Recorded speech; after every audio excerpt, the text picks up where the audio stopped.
இவளுக்கு தான் எல்லாம் தெரிஞ்சிருக்கும்னு. எடி இவ இப்ப சொல்லுவாளா இல்லையா? நானும் சொல்லுவான்னு பார்த்துட்டு இருக்கேன், இவ இழுத்துட்டே இருக்கா. எடி ஒழுங்கா உட்கார்ந்துரு, இல்லனா அவ நம்மள வெளியே அனுப்பிடுவா.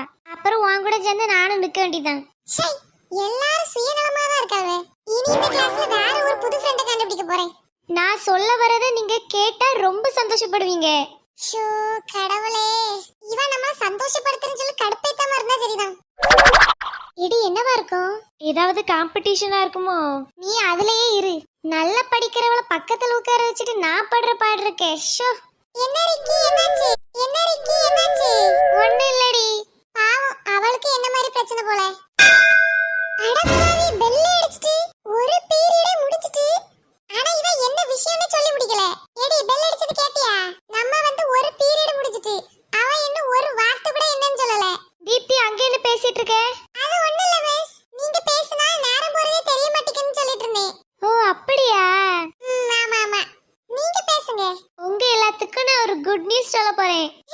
கடைசி வரைக்கும் சொல்ல மாட்டீங்க அதானே? நம்ம ஸ்கூல்ல ஸ்கூல் டே வைக்க போறோம். என்னது ஸ்கூல் டேயா? மேம் எப்போ? மிஸ் என்னைக்கு? சொல்லுங்க சொல்லுங்க. எல்லாரும் பொறுமையா இருங்க, சொல்றேன்.